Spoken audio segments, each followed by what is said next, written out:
All right, we're live, ladies. Doing this once again. Hello.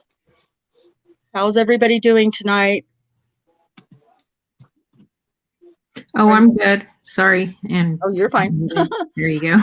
I told everybody that we were all going to be hidden with nobody being on camera because No, we couldn't get our Halloween makeup off. And look at Kay. She's always. We were all going to be. Uh-oh. Who's got YouTube open? Is it me? Nope. Somebody's got YouTube open. It was me. Okay. It's quiet now. Okay, that's fine. It's not a big deal. So happy. I don't know if it's actually happy before this or not, but happy Dia de los Muertos today, if you celebrate that. My son-in-law is Mexican, and I have 3 grandchildren, and they celebrate Dia de los Muertos. So happy Day of the Dead. So I kind of tried to tell you guys, we have an incredible amount of information tonight. And Sean, the smart one, always the wizard, he said that he booked out 75 minutes just in case we go over the hour. And I said that was a good call, because I just hate not giving as much information to, as we have when there's so much to talk about. Tonight, Cherie has prepared a PowerPoint presentation for us tonight, and I managed somehow to figure out how to share a PowerPoint presentation, never mind that I just spent money on a second monitor so that I could do that, but I figured it out. But it's okay. I think the second monitor will be beneficial anyway. So we're going to talk about 5 different cases in this presentation that Cherie has prepared for us, and we're going to kind of share the duties there, she and I. And of course, Kay is always got information that she can share or correct me, or things like that. So we have a couple of things that we want to talk about at the end of the show tonight, but I'm going to go ahead and give it to you right now so you can be thinking about it. I think I want to change the night, the day and the time of the show. I don't feel like Sunday is really the best time. I'm a mom, and so I think of, as a mother, Sunday night is the night that I would be, bathing the kids and getting the homework all ready and the backpacks done and the lunches. And so Sunday nights wouldn't be good for me if I were trying to listen to lives and stuff. So I'm just throwing that out there. Catnit has kind of gathered up all the different YouTubers out there, and they're, those that have regular times and stuff like that. She's kind of put it together for me. And so, I'm gonna show that at the end, and you can either leave a comment in the comments, what if you think another night or time would be better, or if you're happy with Sunday. We can't make everybody happy, right? And so ultimately it's gonna be, really, it's just going to come down to what the 3 of us decide, I guess, and what we feel like the popular consensus is out there. So so keep that in mind as we're going through tonight. Let me just say really quickly, since there's not a ton of people in here, hello to Catnit. Jack, how are you tonight? Thank you for coming. Sean, thank you. I'm glad that you set aside your 75 minutes. You might very well need it, but I'll try my best. Alice, hello. And Jinx, how are you tonight, Jinx? It's good to see you here. Settle down, Jerry. Okay, I'm settled. I'm settled, Jack. Thanks. And I don't know if I missed anybody. If I did, I'm sorry. It wasn't intentional. But welcome to the show tonight. And I really think that you're going to find, this information that we have tonight interesting. I hope, and informative, definitely informative. I tried to set it all up in the comment thing, and I'm again, that's something I'm still trying to learn, but I think most of the links to what we're going to talk about tonight are in the comment section, or not the comment section, but the description or something. If not, I will definitely put them in my Discord so that T1, my goodness, I've never seen you in my live before. Thank you for coming. I don't, there's no way you're going to sit in the back and be quiet. I know better. Welcome. Thanks for coming. So if they're not where I think I put them, then I will definitely put them in my Discord so that you guys can all, because there's a lot. I mean, there's so much information on these cases that we're going to talk about that I don't want anybody to miss any of it. So I'm going to go ahead and get started. Cherie, like I said, Cherie and I are just going to kind of split this. And Kay, if you're there and if you'd like to read any of them as well, please, feel free to do it to help out as well, because it's all good. So here's me sharing a PowerPoint in Chrome tab. Yay! Pretty excited about it. It's a pretty big deal. And I'm going to try to behave myself and not use this little pointer that I discovered. Oh, well, why not? Oh, because it's so much fun. I like the pointer. Okay, well, I'll be using it. Don't you worry, even when it's not necessary. So, Cherie, like I said, Cherie put this presentation together, and I'm really excited about it. So I'm going to go ahead and let her, whoops, oh, whoa, giving stuff away. I'm going to let her go ahead and get started with the title page. Cherie, take it away. Joyce, Gilchrist, and Elaine Taylor. Who are they and what have they done? I love it. Who are they and what have they done? They have done plenty, ladies and gentlemen. Okay. Gilchrist, we're all very familiar with I keep calling her the Black Widow, but it's actually Black Magic is her nickname. And she's pretty proud of it too. If you watched the video that we shared last week, she's pretty proud of that nickname. She's pretty evil as well. So there you go. But she began as her forensic chemist for OKCPD in 1980. She was the prosecution superstar. And when I say prosecution, I mean mostly Bob Macy. Bob Macy thought she hung the moon. So I feel like they worked pretty much in tandem to convict innocent people and send them to death row. So she appears to have used her lab test to confirm detectives' hunches. Raise your hand if you've heard the word hunch before from somebody else. But she used her lab test to confirm detectives' hunches rather than seeking independent scientific results. In case somebody missed the word right there, it's hunches. She destroyed evidence that should have been kept for possible retesting as required by statute. And we're going to talk about that statute. Just like in Stephen Avery's case, biological evidence was given away or destroyed or what have you. And so it's a common theme I'm learning with these crime lab analysts. So Cherie's going to talk about the statute a little bit later on. We have 5 examples of cases where innocent men were imprisoned for years or even executed based on Gilchrist scientific fraud.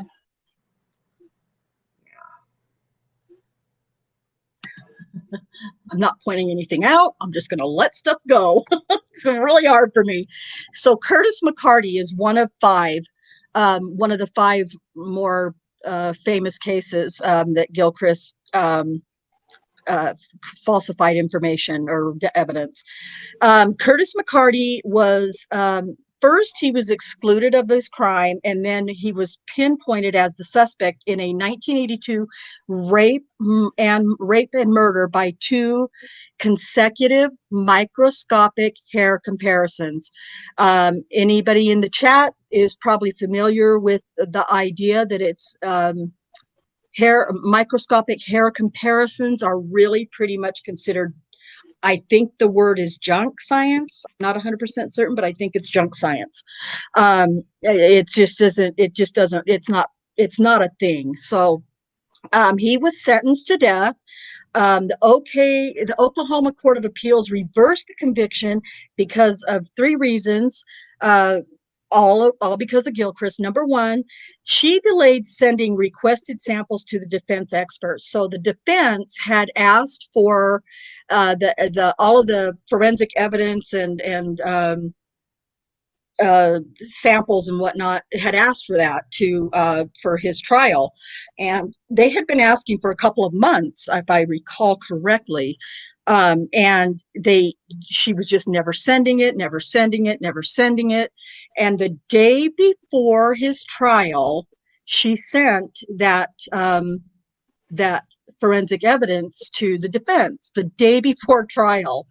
And so when they tried to talk about it, I mean, of course, the defense was scrambling at that point, trying to go over her evidence, and when they tried to use that evidence in the trial to defend McCarty, she testified, I believe it was later, or during her testimony, that they can't use that evidence. They've only had it for one day. How can they possibly be using that evidence when they haven't had it long enough to examine it? They can't use it.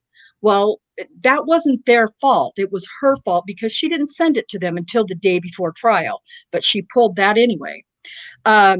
She omitted crucial information from her reports, which is her standard, her SOP. That's her standard operating procedure, to either to omit evidence or add evidence, or alter it in some way. And third, she testified that McCarty was there at the scene, even though there was none scientific basis for that conclusion. McCarty was finally exonerated by post-conviction DNA testing, and then he sued Gilchrist, Chief Bill City, and Oklahoma City for damages for his wrongful conviction. So we will, you're not going to be able to see it because every time I go over there, it gives me that stupid little bar thing down there, which is annoying. But again, I'll put these links in my Discord if they're not in the description. But if you go to this website that's there for McCarty, the information, there's a national, let me look at that really quick. It's called the National Registry of Exonerations. I don't know how many of you have looked at that before, but it's pretty interesting. It's a lot of interesting facts and information there. So we will go now to number 2. Cherie. Jeffrey Pierce, he's the one that was featured last week in the 60 Minutes segment that we shared. The victim of the crime he was accused of, rape, stated that Pierce was not the perpetrator. He had 2 witnesses that corroborated his alibi. He voluntarily provided hair samples, but Gilchrist determined that those hair samples matched the hair found at the scene, so he was sentenced to 65 years in prison. But the FBI later determined that none of the hair at the scene matched Pierce's hair, and he was exonerated. He sued Gilchrist and the other city officials and ended up settling for $4 million. So yeah, it was he was the one, like Cherie said, that we saw in the thing, the little video that we saw last week, and I just felt sorry for him. Cherie and I have had a pretty good look at this photo up here of this gentleman with this red pointer thing around here. We kind of thought he was kind of handsome for his day. So, I decided after all the research and stuff we've been doing over the last couple of days, I should probably just look for myself an innocent, exonerated death row inmate. Some of them are kind of handsome. Anyway, I'm just being silly. Thanks, Jinxie. Huh? Thanks for the link, Jinx. Oh, thank you, Jinx. Thank you very much.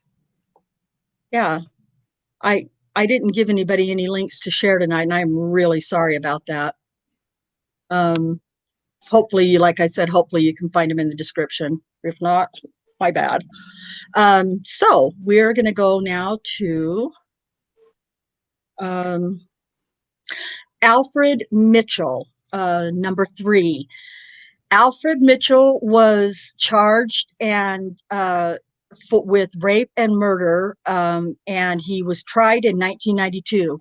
Gilchrist testified that Mitchell's sperm was present on anal and vaginal swabs taken from the victim, despite knowing that, one, pretrial DNA testing performed by the FBI established the absence of sperm on the swabs, and two, that sperm found on the victim's panties matched the DNA profile of her boyfriend. Imagine that. So, but don't worry, because Joyce Gilchrist, she made sure that her reports and her evidence showed that it was Alfred Mitchell who had done this. The FBI report was not turned over to the defense, and eventually in 2004, the 10th Circuit granted the habeas petition as it related to the death penalty in 2004. At a new sentencing hearing in 2019, he was again sentenced to death.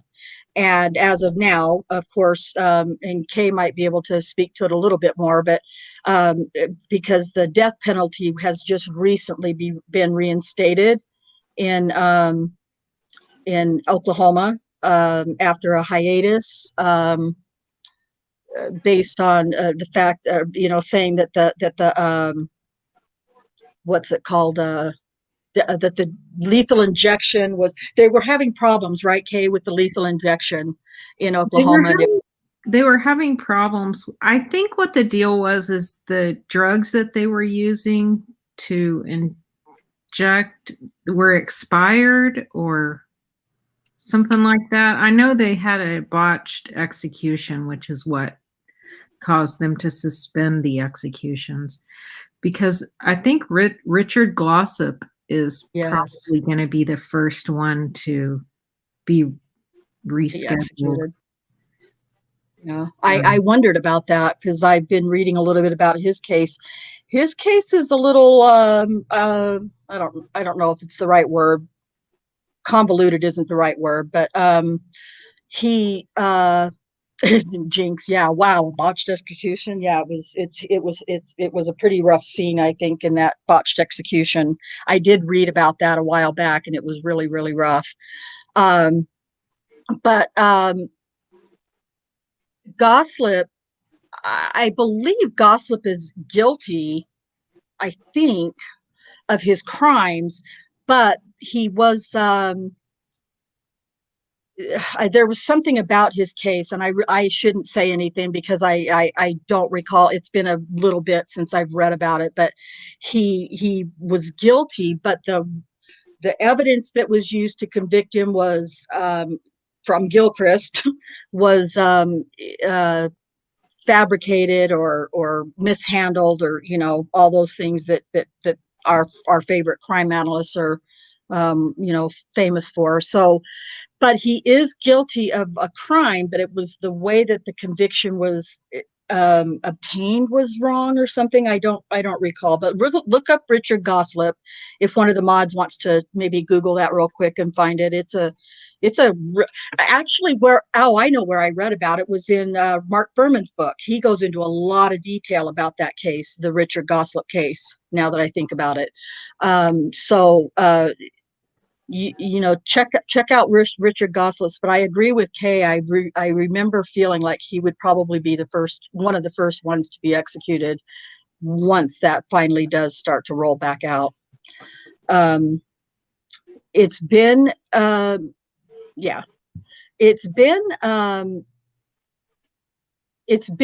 think it was in July that the death penalty, that the executions were reinstated, but I don't know. I think Kay had mentioned a while back that they were waiting for something, or might be having to look at something else or something. So I don't know for sure, but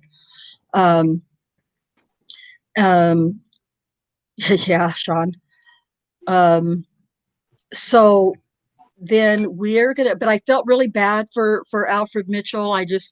When you read his story, you're going to find out that he there's just all sorts of proof that he did not commit the crime. Just proof all over the place, just like with Brendan and Stephen. Yet he's now back on death row, after having the death sentence commuted or overturned. Then they re-sentence him to death, and I just don't get it. It's just mind-boggling to me. This is another one that was a really rough one for me. This one, Cherie, do you want to read this one? Malcolm Rent Johnson. He was convicted of rape and murder and executed in 2000. Gilchrist testified at his trial that semen recovered from the victim's bed was consistent with Johnson's blood type, and hairs found on the victim's bed matched hair from his arm.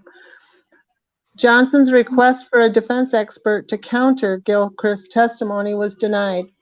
After the Gilchrist scandal erupted in 2001, his attorneys had the evidence examined again, and no sperm was found on the slide taken from the victim's bed, but he was already executed, so it was too late. Yeah. Hideous, absolutely hideous. Now, to be fair, let's see, I'm going to try to share something else here. Any of you guys who are familiar with screen sharing and all of that, it seems to me like there should be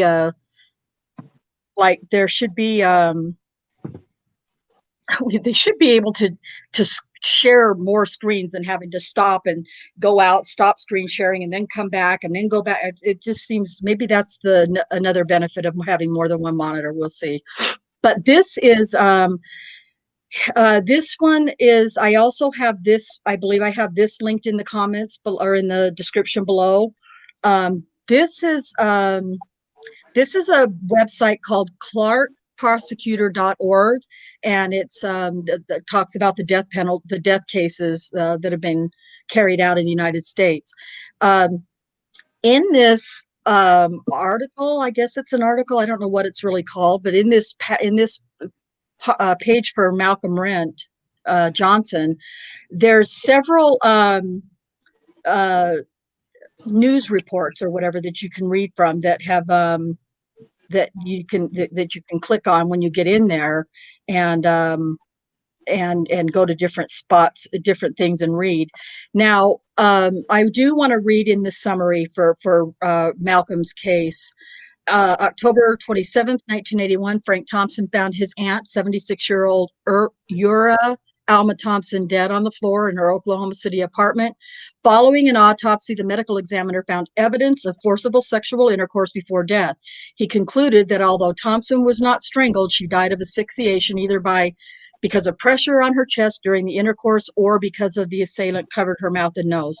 On the 27th of October, the same day, police arrested Johnson on an unrelated weapons charge at his apartment, where they seized several items later identified as belonging to Thompson, including several different things that they mention here. Johnson denied knowing anything about the homicide, but I got to do some more research into this.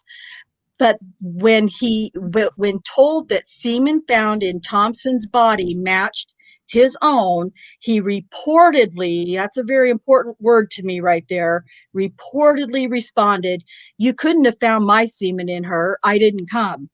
And then the state police chemist, Joyce Gilchrist, of course, testified that semen found on the bed coverings in Thompson's apartment matched Johnson's blood type. She also testified that several strands of hair found at the scene of the crime were consistent microscopically, which we now know is pretty much junk, with the petitioner's hair. A neighbor testified that Johnson was near the scene at the time of the murder. The defense did not present any witnesses, so we could definitely call that ineffective assistance of counsel. And Johnson had prior convictions for 2 rapes, 2 armed robberies, and a burglary. He was on parole from Illinois at the time of the murder. Following the execution, Gilchrist was fired from the state lab, and retests on evidence in Johnson's case showed discrepancies. So heartbreaking to me. Even if he was a criminal and he did commit all those other crimes, he was executed for this crime, and he was executed on evidence that showed discrepancies, and that is just not okay. That is horrible to me, and there's not a word in the English language that I can come up with that describes my fury over that whole situation, regardless of his prior guilt. His last words were, "I'm innocent and I've got peace in my heart and I'm ready to go home. I'm going to heaven at a midnight train. God bless my family." His final meal was 3 fried chicken thighs, a dozen shrimp, tater tots with ketchup, 2 slices of pecan pie. Woohoo! My man right there. I love pecan pie. Strawberry ice cream, honey and biscuits, and a soda. Now, when you get to this article that I have in the document that I've got stuff linked in, you're going to be able to click on these different things. There was a couple of them that, now these are just basically like excerpts from different articles that were written. There's one in here that is definitely pro guilt and execution of this man. But most of those articles in here that you can click on to read are not in defense of his execution necessarily. So I definitely recommend that when you get to this in the links that you check that out, because it's really, there's some interesting information in that I don't know, it's not an article, it's a website, I guess. So we're going to go back to the screen again. Back over here to the Chrome tab. And sharing it. Now I can play with my laser pointer again. Okay. Cherie, I keep taking over because you let me. So I'm going to have you read number 5. Okay, David Johns Bryson. Gilchrist presented invalid hair and blood testimony, resulting in the wrongful conviction of Bryson. 2 reviews of evidence found that crime scene hairs did not have the same microscopic characteristics as Bryson's. Gilchrist refused to allow the defense attorneys to retest the evidence, telling him that it had been destroyed. However, a PI found it later. Upon exoneration, Bryson sued and collected $16.5 million in damages. And it wasn't an easy collection either, was it? Or lawsuit or whatever. It wasn't. It was. Kay, do you know offhand what the Oklahoma has a statute of how much money they allow in a wrongful conviction claims? I want to say at the state level, if it's just a state payment, I think it's $75,000. And it seems like if you file in federal court, it doubles. So I think that's why the accusers took all of this to federal court. Okay. Yeah, I read that last night, but I think I mentioned that I spent my whole entire night till about 4 o'clock this morning in rabbit holes. And that's not even $75,000 a year. Right? Yeah. Oh, wait. I'm thinking about, you're asking me how much wrongfully convicted people get, and I'm giving you an example of the accusers. I don't. Oh, it's because our minds are kind of stuck there a little bit, huh? Yeah, that was really nice. Well, no, that's okay. Because I read something. Regardless of what it is, you guys, it's a very low amount. Yeah, it's very low. It's ridiculous how low it is. Let's see. T1 says, how many individuals does a person get to convict or kill with their junk science before criminal charges are brought against them? Great question, T1. That's something we ask ourselves every single day, not just in this case, but many cases. It depends on who the DA is, huh? Yeah, it sure does. Yeah. We have with Gilchrist, and I think I mentioned this last week. That's a good answer, Kay. It depends on who the DA is. I mean, they have so much power. It's crazy. Yeah. they have any power. The power that they have is just insane. It's just unreal and unfair. Um, but we know that well, anyway, it's in another slide that we'll talk about in a little bit. But yeah, it's insane how much I kind of make comments about Daniel's conviction. He's he was sentenced to 263 years. And I always make the comment something like, well, how many lifetimes does he have to give, for these crimes? Even if he were guilty of them, it's just an unconstitutional amount of time that he received for these crimes. Of course, we know he's not guilty, but at any rate, we're gonna come across a case here in a few minutes that's gonna blow Daniels out of the water, blow it out of the water. So in this one here, I'm wondering, Cherie and Kay, maybe you guys can help me because now I might have gotten my cases confused. So at some point, the FBI um, began an investigation. Well, Boschel, what's his name? Steve Boschel? Is it Steve Boschel, Kay? I can't remember his first name. He was the police chief, I believe, at the time. I don't remember his first name I either. guess Yes, Boschel is, it's yeah. Boshell. Right.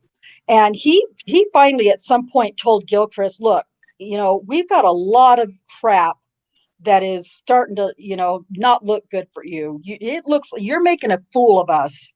And I want the evidence found in, I think it's this case. Cherie, do you remember if it's this case or?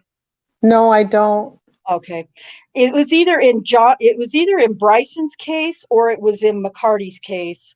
That Boschel said, look, I want the evidence. I want it retested and I want the evidence so that we can retest it or the defense can retest it or the FBI can retest it. I want that evidence. And she said, oh, we can't find it. It's gone. It's been destroyed or thrown away. That was kind of a habit of hers to, have the evidence lost and destroyed whenever it needed to be retested. And so she said, it's gone. Don't know where it's at. It's gone. We can't do it. We can't retest it. And so he said, well, what is going on down in the crime lab storage room, the evidence room? What the heck is going on with the evidence? Why is this stuff disappearing? Where is it? I want it found. You need to go find it. I can't find it. It's gone. Well, Boschel, I thought it was Boschel. Again, I might be wrong. So I'm going to have to double check that and, in one of those links that I have. But, and I can't remember the name of God, I had all these names. Anyway, they went down to this crime evidence storage room and they were looking around for just different evidence that they could retest. And sitting on a shelf in a box with no lid on it, no cupboard or anything, is a box of evidence, and it's full of all of his evidence. And it wasn't hidden anywhere. It wasn't, covertly, covered or anything. It was sitting out in the open, and Boschel just is like, pretty unamused at how that evidence, how she said that it was gone, and then there it was, just so easily found.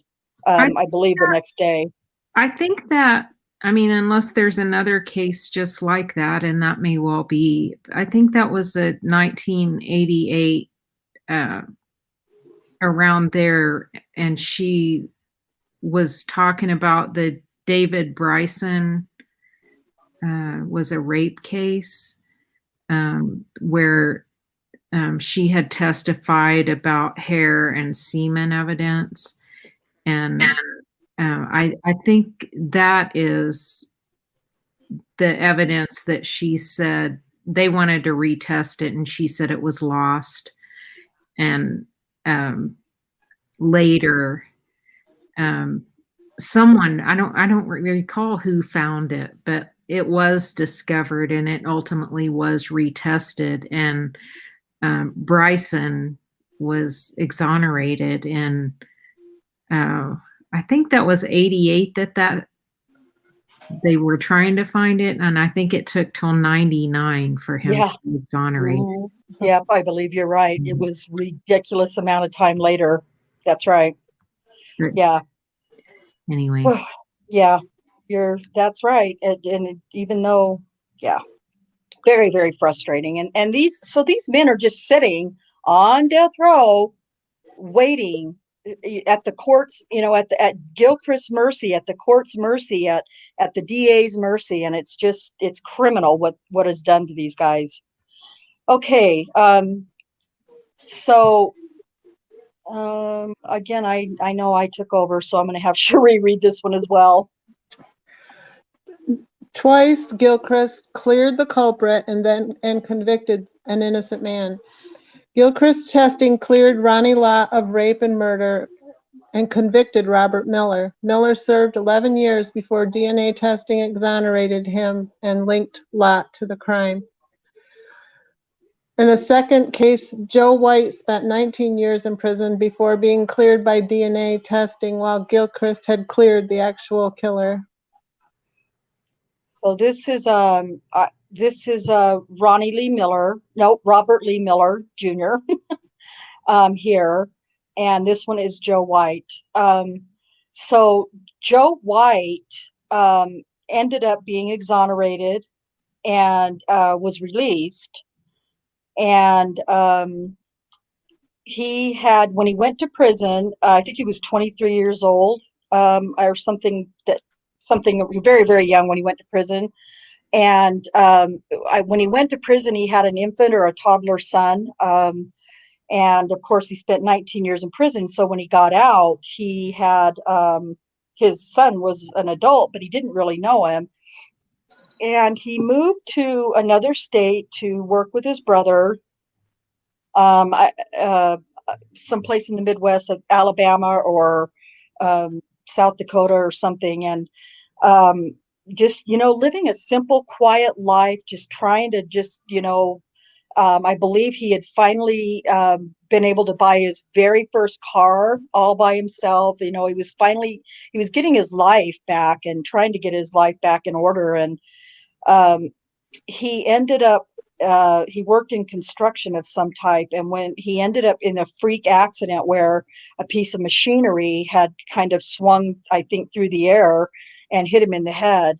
And he ultimately ended up dying. And when I read his story, it almost made me cry. I just thought, my God, how can you you just spend most of your life in prison for something you didn't do, and then you get out of prison and then you die, in a freak accident. It's just cruel. It's just cruel irony, I suppose. Um, well, the same thing happened to Stephen, in a sense. I mean, he didn't die, but he finally, after 18 and a half years, got out of prison from a crime he didn't commit. And then 2 years later, boom, he's back in hell again. So it just seems like some of them never get any peace. Um, so, uh,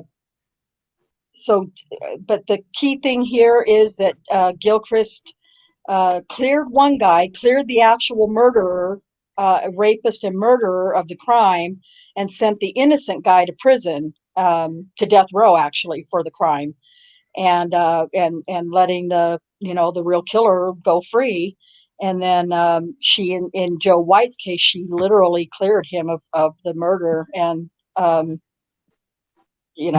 who knows? Just like with Stephen Al or Gregory Allen, how many years? 18. Well, how many years was it? Not quite 18, I guess, but all those years he was left to roam, continuing to commit his sexual assaults on women, and all so that they could just get a conviction and say that they had somebody in prison and put them on death row. It's just sickening. Um, So Gilchrist testified in 23 death penalty cases, and 12 of those defendants have been executed. I hate her freaking guts. I Hate her guts. get it. What's that, Kay? I get it. Oh, yeah. Kay, do you want to read one of these, or Cherie, or somebody, please? Yeah, go ahead, Cherie. Okay. Elaine, this is number 11 of the 95 facts we've been covered, and that's what this whole presentation is centered around.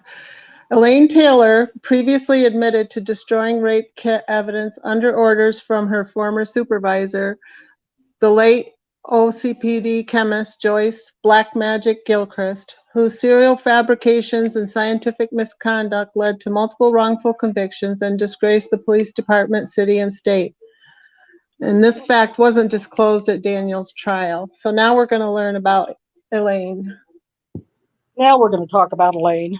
She's she's kind of evil and horrible and ugly, but she's not quite as interesting as Gilchrist. Gilchrist has a lot of years of evilness that she shared. So I,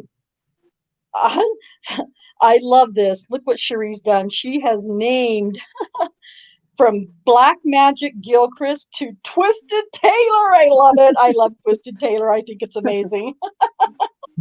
Taylor began working for Oklahoma City Police Department in 1989 in the equine testing lab. She moved to the serology DNA lab by 1991, and by 1994, Gilchrist was in charge of that lab and the people in it, like Elaine Taylor. Can I interrupt? Please do. I'm trying to think why we need an equine testing lab. I don't know. What in the world? I I mean, don't know. I don't know. I've always, every time I read that, I think, did I read that wrong?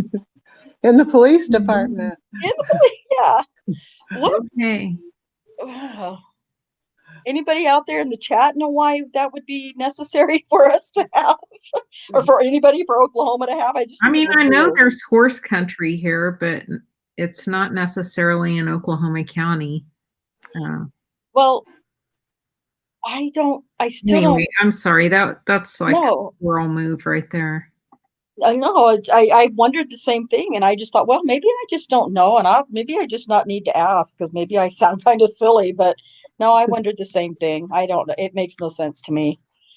But you know, a lot of these cases don't make sense to me. So now I'm really pissed off when every time I read this kind of thing. But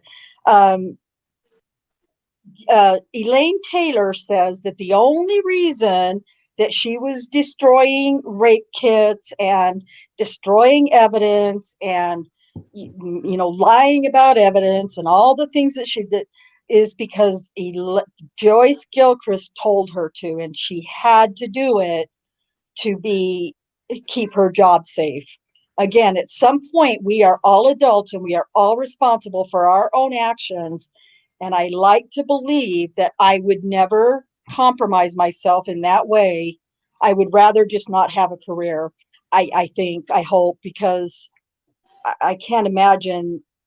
I can't imagine what it takes for a person to be willing to compromise themselves in this way. But they did. So so she did what Gilchrist told her to do, including destruction of evidence, until Gilchrist's termination in September of 2001.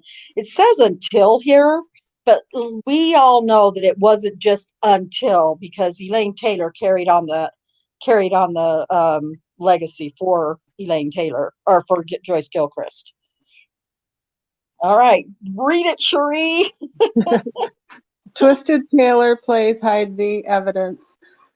Rayshawn Mullins petitioned the state of Oklahoma 3 times for post-conviction testing of DNA evidence used against him in 2009.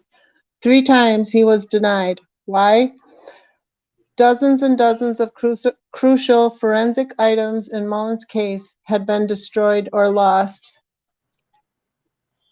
All right, I'm going to try to find see if I can pull up the picture of Rayshawn Mullins. I just barely got that. Excuse me.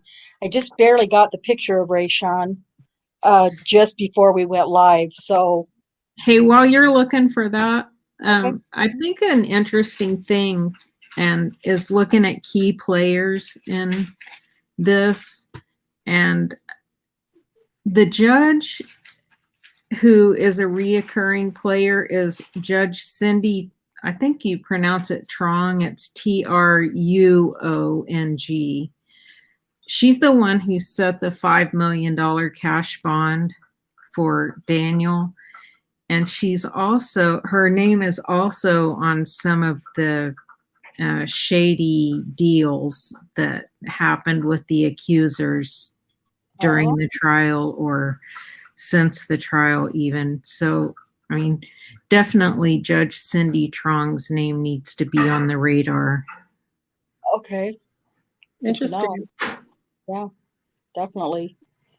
I saved that picture, but I don't know why I can't show it. But anyway, did you share that in Discord, Cherie?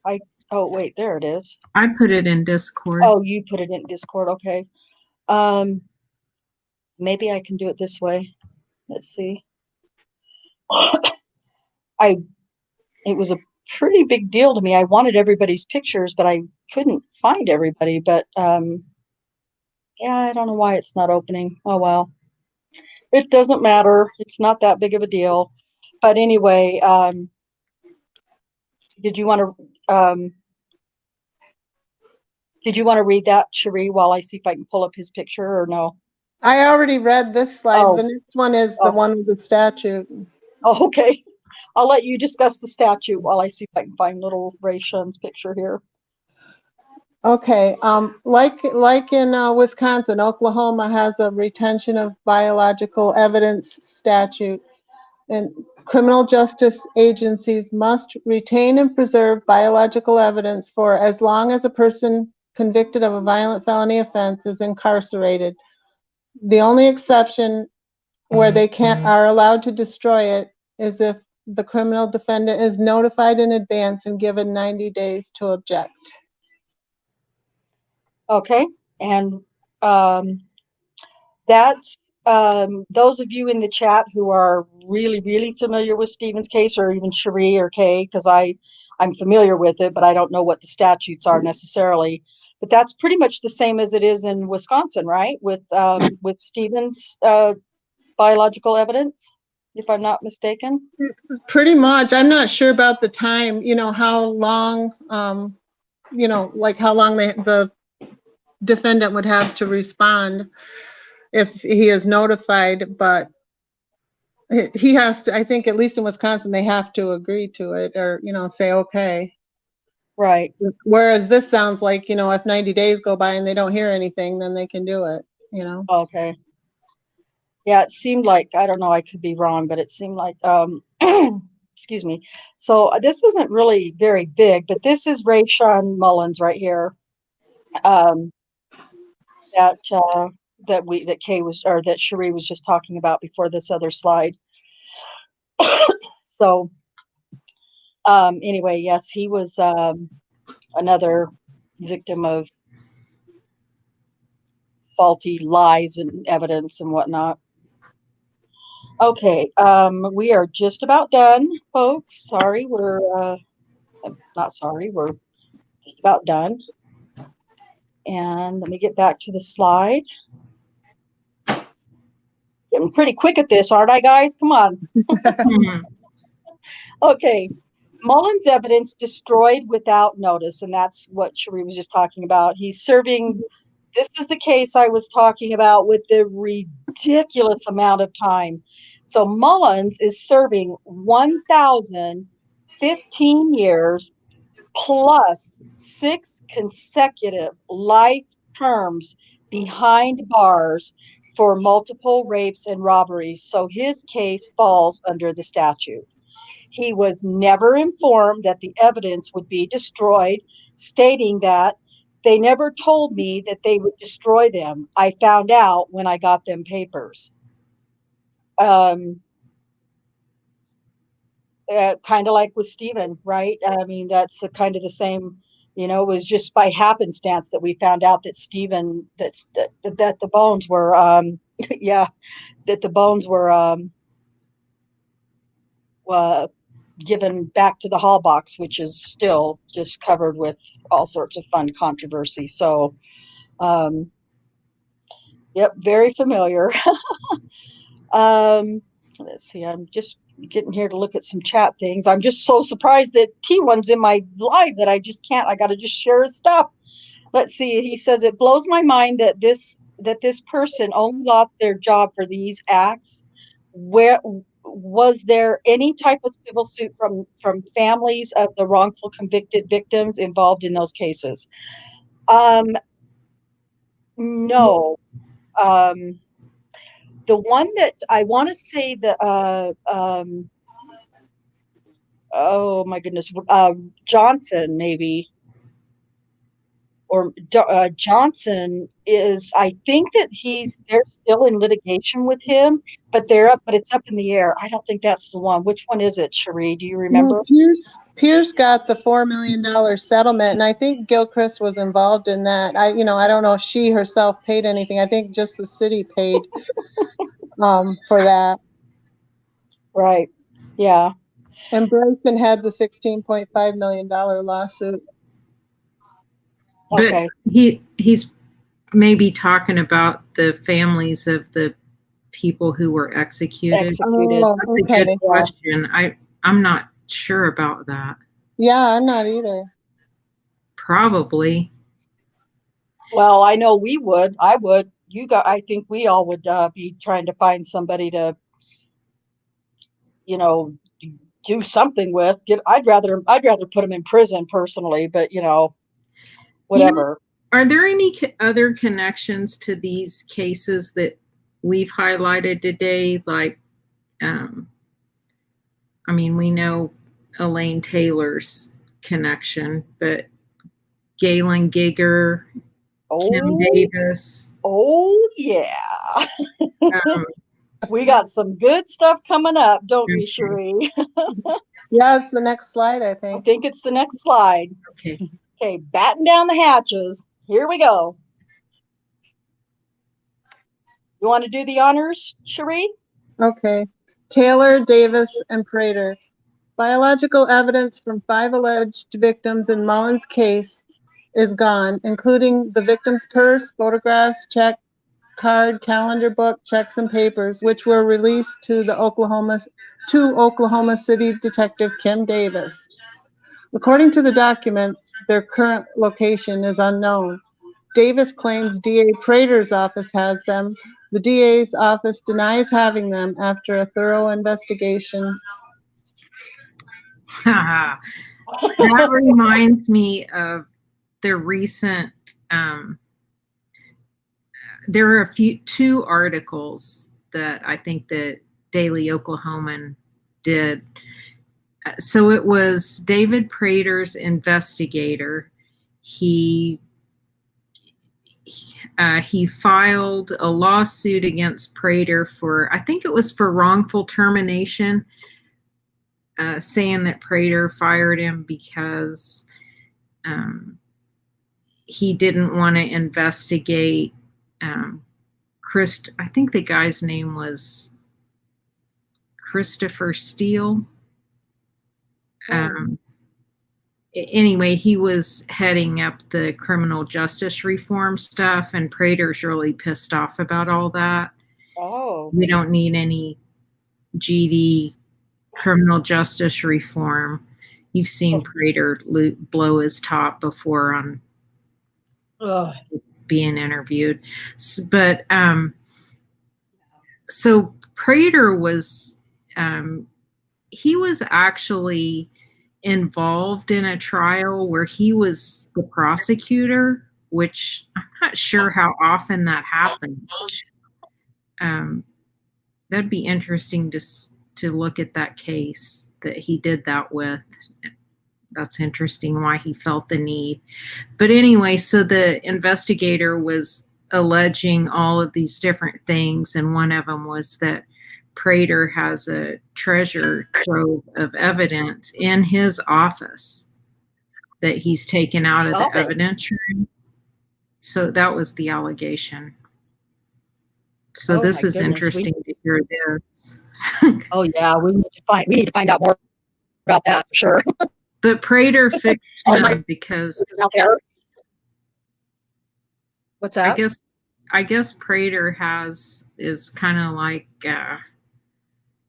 has a file of blackmail material on everyone or something, because he ended up immediately saying, oh, he would do this right when he knows I'm in the middle busy trying to get ready right when this trial starts. I can't respond to this right now. Like, dude, I mean, just respond. You don't need to prepare a response. Say what it is. Say what is, dude. So a week or so later, he comes out and smears this guy and says he was really fired for having an affair with someone in the office. And I mean, whether that's true or not true, I guess it was enough to destroy the investigator's life at home, make him drop the lawsuit against Prater. Oh my God. Oh, Prater's evil too. Oh my God, they are all their own kind of evil, aren't they? Oh, so infuriating. It just makes me feel like sometimes I feel like it's in like a nightmare, like this is not really happening in this country. It's just mind-boggling to me. Yeah, we thought it was this article here. Cherie put these last couple of slides together pretty much on the fly because I don't even remember how, but um, this article down here that I can't go to because the damn little toolbar down at the bottom, I got to figure out how to get rid of that little bitch. But that article, which we'll also link, I'm just going to put them all in my Discord. How's that? Because I just know that I'm not sure if I got everything in the description, so I'll put all of it in Discord before the end of the night tonight. But that article right there that's listed on there bottom is about this. Is about all this. So it's definitely interesting, and I didn't get to read it all. I kind of had to skim over it, and as soon as I saw Prater and Davis, I was like, "Oh my God, this is interesting stuff here that we need." So, but there's another one, I think, Cherie, am I right? One more about the word, or did I already do that one? Oh, I'm I not can't sure remember what you now. mean. Oh well, I have a word anyway. Don't worry about me. I'm fine.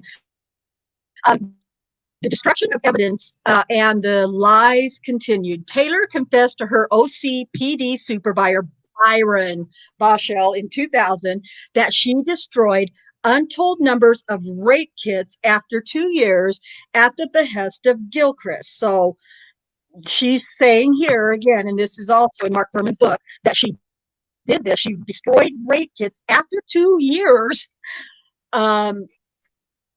because Gilchrist told her to. And she said, the only thing, quote, the only thing I could do was follow her orders or else pay the consequences, unquote. Gilchrist said she was authorized to destroy evidence from, ta-da, former DA Bob Macy.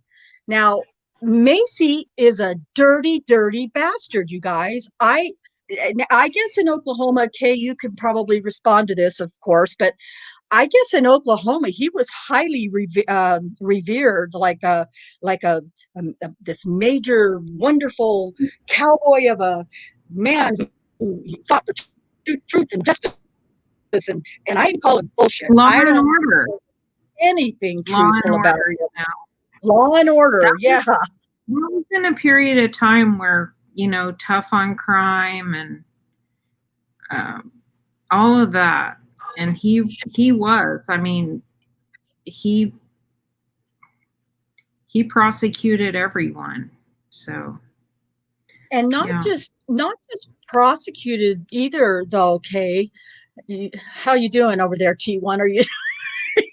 I'm having fun with T1. uh, he didn't just he prosecuted, of course, but he was intent on sending these guys to death row. He was doing death penalty cases. What he seemed to be fascinated with sending. Now, there's some talk about, well, that was just the time of, and there's an art in this article down here. They talk about, well, who was it? It's not Prater, it's a different DA. Was it Keating? I don't know if it was Keating either. Who are some of your other former governors? Besides the dickhole you have in right now. Anyway. Keating or Brad Henry. Maybe it was Henry. I can't remember. It's in the article down here, though. But he's like, well, you can't be mad at Bob Macy because he was just a product of his time. And you know what? Okay. And we're talking about the Midwest, and he was a cowboy. He was an authentic cowboy, and he believed in the death penalty, and that's all well and fine. Everybody has their own opinion on that, and that's their thing. That's fine.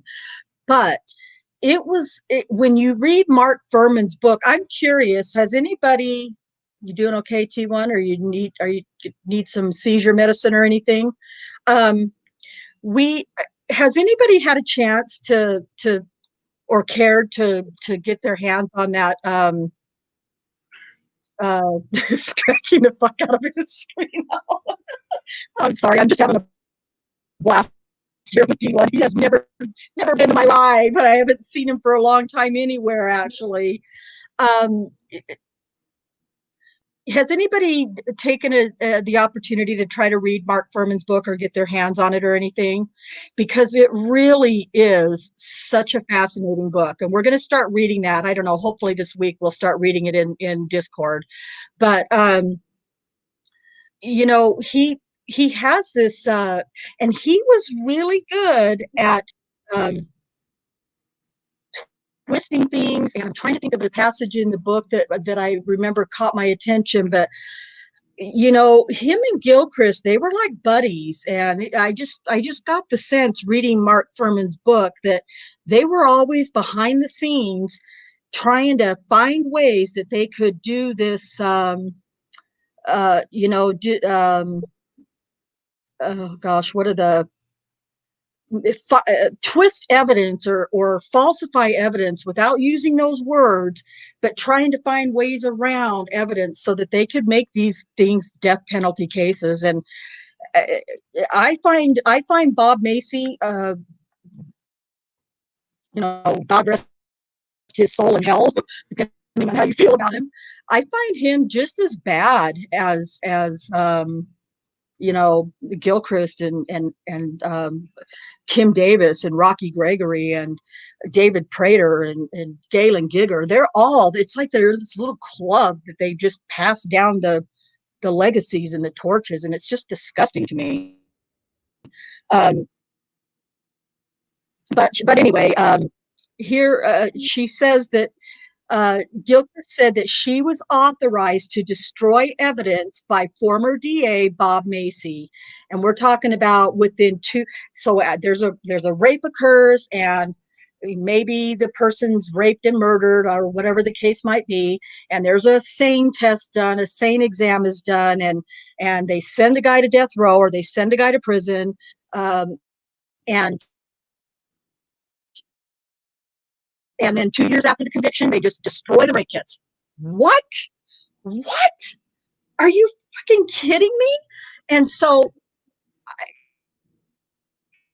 she says that she was authorized. So Gilchrist is pointing the finger now at Bob Macy, saying, well, he told me I could do it. He told me after 2 years I could destroy the evidence. And then she passes that little thing down to Elaine Taylor, who's now saying, well, I only did it because Joyce Gilchrist told me to, and I had to protect my job. These guys are sick individuals. So Twisted Taylor climbs the ladder. Taylor moved up to forensic scientist 3 some 14 months after Gilchrist was terminated.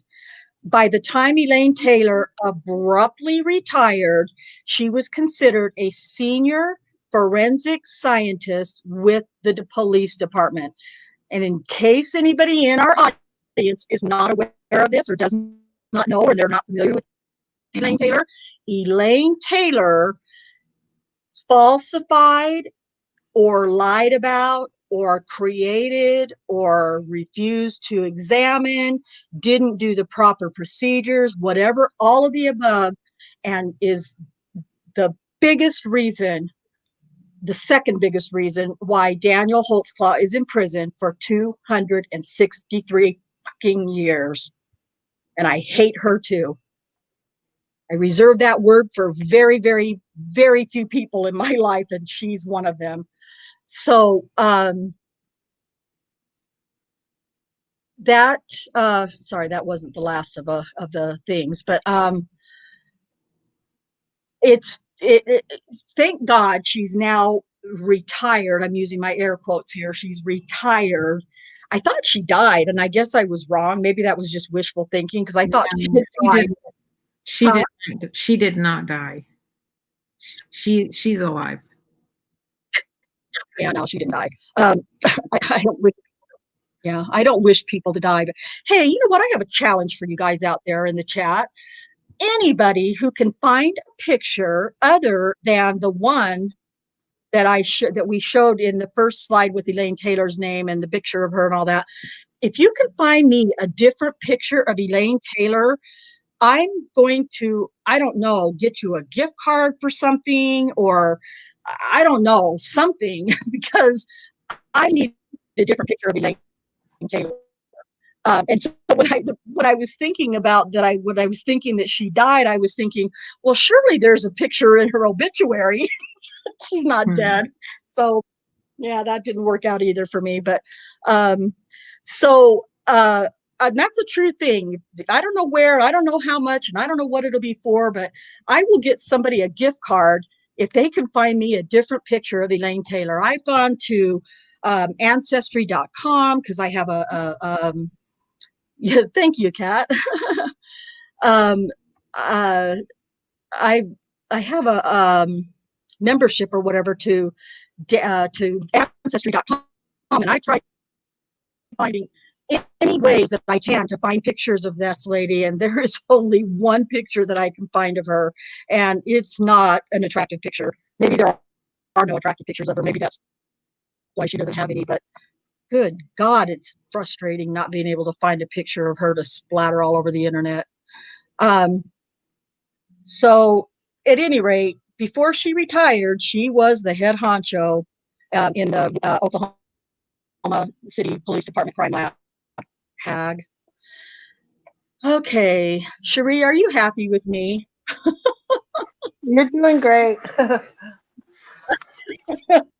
She's supposed to be giving this, and they're going to be one, and I would be one, and I'm horrible, and I am so sorry. But she didn't really want to read very much anyway. So now, from now on, in Discord or in my YouTube lives or whatever, she is now forevermore known as Twisted Taylor. Okay, can we all agree on that? Because I think it's amazing. So this is Elaine Taylor's retirement letter. Refresh my memory. I guess I could just read it right here. Okay, it was not even it was barely a little over a month after Daniel's conviction that she retired. Is that right? I think it was one day. Oh, I'm sorry. It was one day after he filed his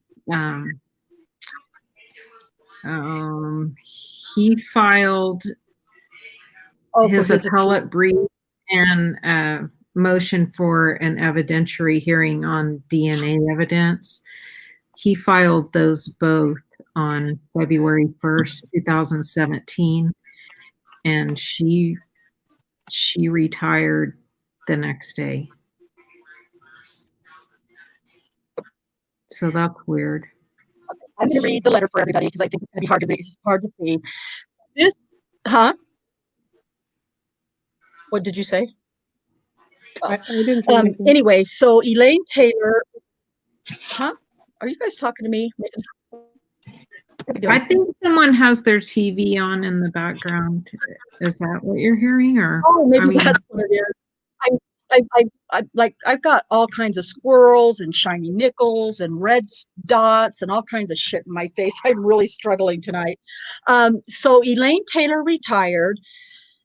This was the email. This was the email that she sent to Bill City um, when she was going to retire. She sent this on Wednesday, January 18th, 2017. It says, Chief, after 27 years and a few months, it is time for WB and I to permanently retire and spend the years we have allotted us together. My last day will be February 3rd. This portion of my life and my employment with the PD has been the greatest ride any one person, ugh, you know that's driving me crazy, right, Kay? Any one person could have for these years. Sometimes a little rocky, because that's my son-in-law, but ultimately I would not have changed a single moment. I thank you for allowing me to have all the fun I have had, as well as to do a job that I absolutely loved and was paid so well to do and have fun. I thank you and the investigators and the patrol officers I have had the pleasure to work with. My life has been very touched and all for the best.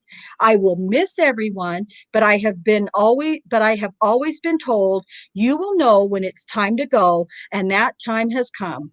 Thank you again. I will carry my victims, the employees of the department, and my work with me in my heart. Elaine Taylor. my victims, my Forensic victims.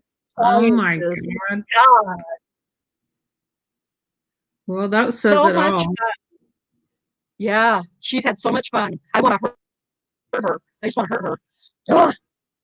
So, Elaine Taylor, Kay, I know that you weren't necessarily planning on a bunch, but I'm going to kind of ask you, can you kind of explain it's why this retirement is significant at this time?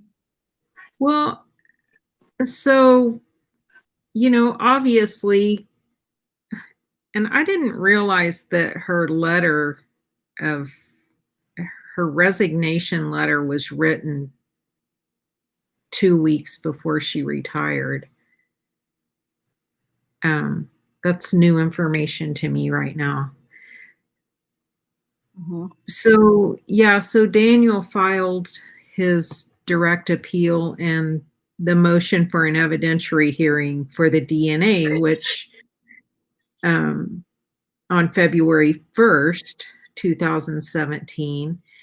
And, right away she leaves. They get rid of her emails. And then by June 26th, I think it was the 26th and 27th that they held the secret hearings, and those are all sealed. Those were all sealed. Everything about them was sealed. Daniel's attorney wasn't allowed to attend. And they said that, the redactions heavily redacted things that they put out after some things were ordered to be released.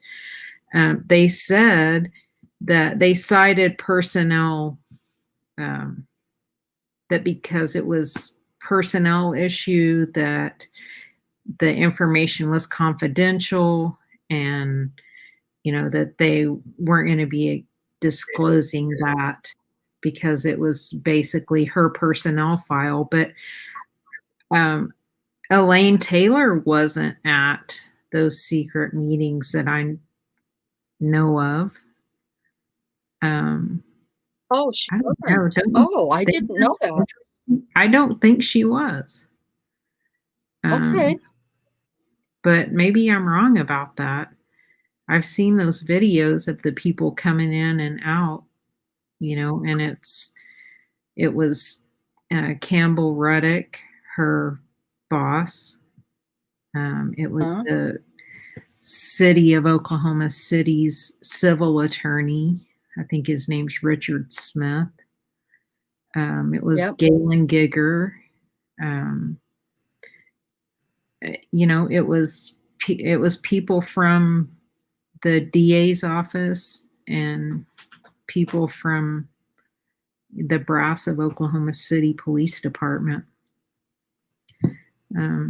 So I don't know why was it significant that she was leaving. I mean, obviously they were pushing her out because they have big problems with this case. And, ultimately, I just really felt like, okay, she's going to take the fall for this. But with the secret hearings, they were able to just basically just screw Daniel by keeping all of that sealed. It was a huge diversion. Right. It took them 2.5 years to the day to answer his direct appeal. Right. I mean, God, that's I don't know. insane. I guess that's probably normal, but that seems like a long time, 2.5 years. Yeah, it does. Yeah, it definitely So, does. Yeah, I don't know why I thought, why did I think that she was in those secret hearings? I don't know who I'm thinking of, but I know you're right. I mean, of course you're right. I just, for whatever reason, I thought that, no, I mean, I'm not necessarily right, that but she was, I just don't remember her being there. well, I mean, and let's she would think have about it already though. been gone anyway. I mean, they happened, she left. Exactly. I was just going to say she was already gone. Right. What So is why that, were they? catnip? Is that sorry. I don't know. I just don't know why they needed to have basically a personnel hearing that they weren't going to. I don't know how they got away with keeping whatever they did in that meeting. Right. That it was a strategy meeting of how to deal with this Holtzclaw thing. How are we Yep. going to make this go away? And that, so they had the court reporter in there, right? I don't Was it? think so. Oh, Well, yeah, no? I guess they did. Yes, there's 300 pages of transcripts. So, Right. yeah. That nobody can get. You can't FOIA those or anything, right? Well, some of it has been finally released to Daniel's attorneys, but still it's redacted. So, you're just supposed to trust them, like they said when his attorney filed a motion to unseal all the stuff and or whatever he was claiming about how unfair it was that they weren't able to attend. And they said, although the judges said, although the defendant should have been able to attend the meeting, all the judges agree no harm was done. Yeah. Not being there. Okay, well, I mean, I guess. Do you feel Just like good it about was. not trusting the people that stuck it to him in the first place to say if it was fair for him or not? Crazy. Right. It's Yeah. crazy how they can decide who's being treated fairly and who isn't, and it just it's just, again, it's just like with Stephen's case and Brendan's cases. It's mind-boggling to me that our criminal justice system is getting away with this, and that's criminal in and of itself, and it's really, really disturbing to me. Yeah, T1, I don't know. I mean, inside the police department, yeah, you would think someone after they, I get why the police officers didn't come forward and stand up for him. They're never going to get another job being a police officer if they get fired for, not not joining ranks with their people, so Not nothing following that thin blue about line. that. But you can bet that as many players as there are in this whole saga, that someone or several people, whether it's jurors or whether it's the accusers or family members of people that are involved some way or another, as time goes on, someone's going to come forward to try to absolve their guilt, because it has to be really freaking heavy carrying that around, that you sent someone to prison, or that I could have spoken up and said, hey, there was we were scared as jurors with what was going on in the hallways. We didn't know what was going to happen. We didn't want our city to burn like Ferguson was burning a few months ago. At anything, people are going to come out. People are going to come out, and You would think at some point people would want to be able to sleep at night. Yeah. I don't know. I still think some of the accusers are going to tell the truth, and I'm not ever going to rule out that at some point people don't want to get their lives together and start with a clean slate. You couldn't be living with that. Right. What do you want? What do you want? Jinx, what do you want? Is that her name? Huh? She said Jinx said she found another picture of Elaine Taylor. What do I win? I don't know. I don't know if that's her maiden.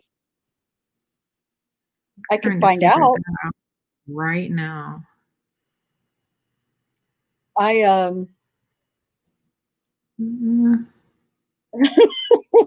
all looking at I have a way of finding that out for sure. Let's see. Oops.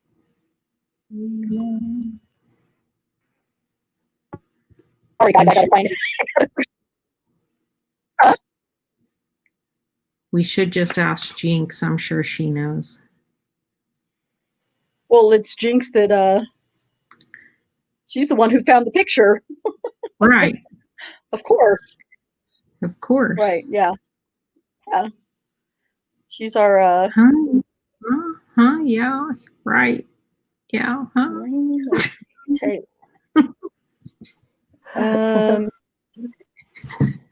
Sure. How old is she now? Is she 69, 74? How old is that heifer?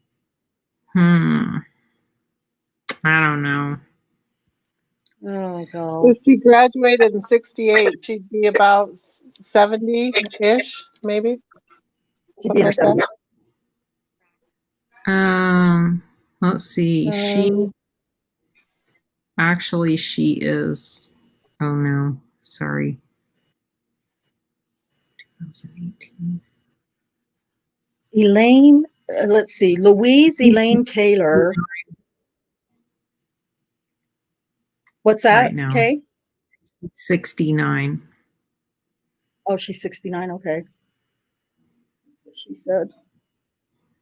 Oh God, I had to do it, didn't I? I'm a terrible person.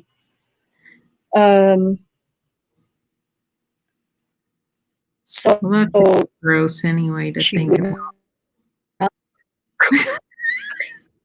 I know, I'm terrible. I told you I'm terrible. I told you that. Okay.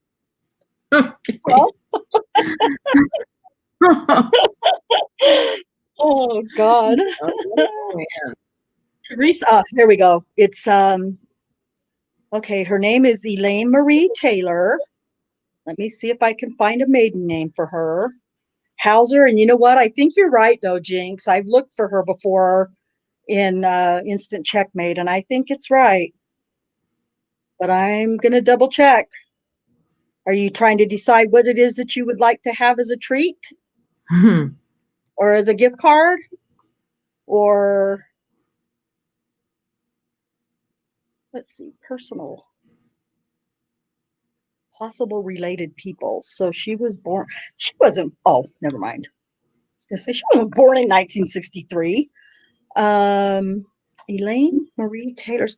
Gosh, it doesn't tell me her maiden name. Uh, There's Gregory, Rocky Gregory. Okay, well, I'll find out. But I do believe you're right. I've seen the name Hauser. So I'll verify that. And are you going to, in the meantime, show us a picture though? Study room, floor, and Discord. Okay, let's see. What do you think?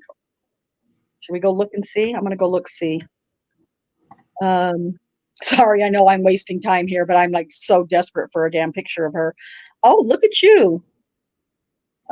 Good job, Elaine Hauser. So, oh God, do I have to like count all those people and try to figure out where she is? Oh wow. Um, oh, okay, sixth row. Um, Oh man. I'll find it, but there's also another Hauser in there though too. William Hauser. Um, Elaine Hauser though. I'm gonna. You're probably right. Oh wow, she did it. Look at her. Okay, so she's the. Oh God, yeah, that's her. I'd recognize those damn fucking glasses in. Oops, anywhere. That's her. I'm convinced it's her. Good Are you job, gonna Jude. show us? Huh? Are you gonna show us? Yeah, I can figure out how to do that. Give me 1 second. Um, I will. That's pretty interesting that she's been working in that field for so long and there are no pictures of her. I know. I just think it's really bizarre. There's something wrong with that. Like, there's something evil about it. Surprise. Well, she probably never had Okay. a Facebook, so She never had a what? she probably never had a Facebook account, so Well, or I social haven't media. actually looked at for a Facebook account personally, but you're probably right. Okay, let's see here. I think I recognize the glasses. Um, all right. Let me get rid of the comment here. Found another picture. No, it doesn't have to be anything particular, just any picture. Didn't have to be special. I can't figure out how to take, let's see, I found another picture of Elaine Towser. I can't find that, so I can take it down, your comment, Jinx. um, what do I win? Oh, that was up there, okay. Spencer's gift card. Well, if that's what she wants, then she can have a Spencer's gift card.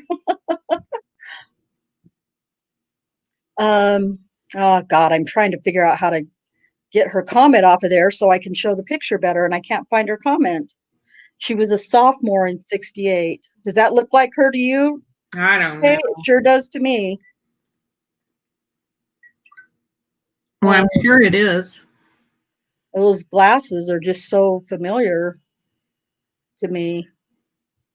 There we go. God, I couldn't get that out of there. So I don't know. What do you guys think? I just feel like those horn rimmed glasses are the same ones that we see over here in, let's see, Oh gosh, I'm really bad at this screen sharing business. Oh, I lost Cherie. Oh, there she is. Hmm. She went away and didn't know she was gone for a second. Okay, so let's go back to the very beginning. Where we find, whoops, that's too far. Okay, so there's, oh, wait, what happened? Oh, good Lord, I am crazy. Yes, I know I'm crazy. I wasn't sharing it. So here's the picture, the only picture that I've ever been able to find of her here.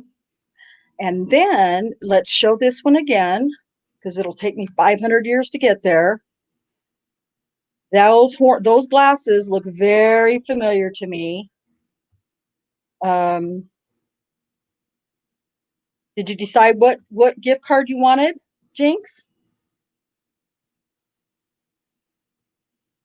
I don't know. I think it looks like her. What do you guys think? I think it's her. Oh yeah, I'm sure it's her. Confident. Yeah, good job. Good job, Jinx. I knew you could do it. I found another. Yeah. Okay. Well, we'll work that out later. whatever you decide. Cherie said she thinks it looks like her too. So, yep, I agree. I agree. All right. Well, perfect. Anyway, so I went over an hour. I'm an hour and a half, and I was not going to be that long. And Sean's probably gone by now because he only allotted 75 minutes. So, let me show really quickly this thing that I wanted to. I remember I had talked to you guys about possibly changing the day of the show. So let's have a look here and see what you guys think. Oh, where is it? I don't know where it is over here. Well, not him either. Let me just start getting rid of some things here. Okay. So Catnet has done this for me. I just feel like Sunday's not working. So Monday, I know Monday is out. So I'm just wondering how people feel about Tuesday, Wednesday, or Thursday. Friday, Saturday, and Sunday are out pretty much. So really, really, it's kind of Tuesday, Wednesday, Thursday. So Awen doesn't have a real set schedule for sure. If you're in Toxic Bliss, Paul Capaldi, as we know, is usually in the mornings. And then Linda, not my verbiage, is doing Brendan Talks on Friday nights. And Foul Play is doing coffee right now in the afternoons, late afternoons on Saturdays. It looks like that could change though. So I don't know. I mean, we don't have to have a decision right away, but if anybody, if there's another night or a time or anything that you guys can think that might work for you, uh, I am addicted to this. Yeah, I know you are, Sean. So you can leave a comment in the comments of this video, or you can go to Discord and leave a comment there in Discord, and let me know if Sunday is just not a good time for you, or if Tuesday, Wednesday, or Thursday would be a better time or not. And we'll see how it goes. Gosh, I feel like there was so much information. I'm going to get that other document ready for you with a ton of information for you guys to go to Discord and grab and look up the information as you have time. Any questions that have not been responded to, or that you've come up with, or in the chat, or you feel like you're pretty well satisfied? All right.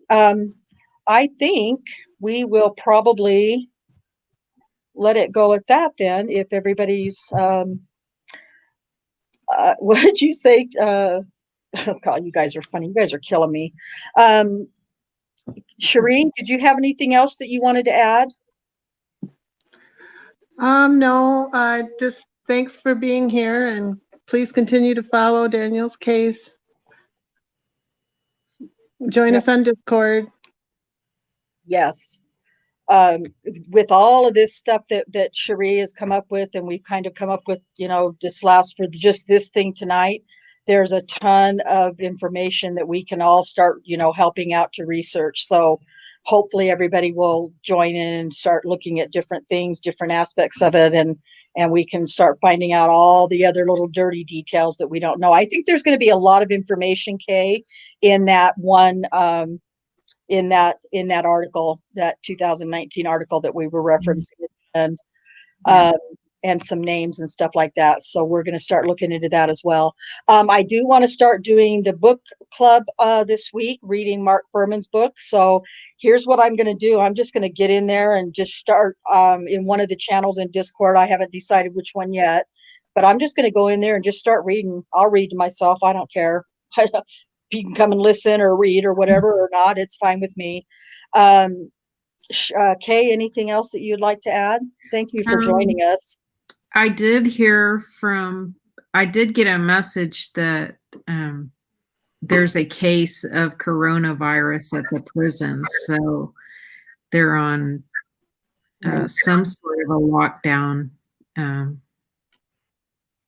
I'm not sure if it's just isolating them to their pods or whatever, but obviously some of their privileges have been taken away. So, so that's new, but I'm supposed to talk to him tomorrow. So hopefully that's not one of the privileges that's been taken away as well. It's been a long time since he's seen anyone face to face. Gosh, that's terrible. And if they get locked down, then that just makes it worse. And gosh, that just would make things hard for the prisoners. Well, I mean, I knew that they brought some prisoners in and they dumped them into the pods before they put them into isolation. So I'm sure that's where that started. The timeline is right for About it. right. We talked about that last week. Yeah, we talked about that last week that had happened, and I think they were in the pods for a day before they realized, oh yeah, they were supposed to be in quarantine for 14 days. So yeah, I'm sure that's probably where the case came from. Although I think Erica said that a guard brought it in, but a guard could have gotten it in there. Who knows? It's everywhere now.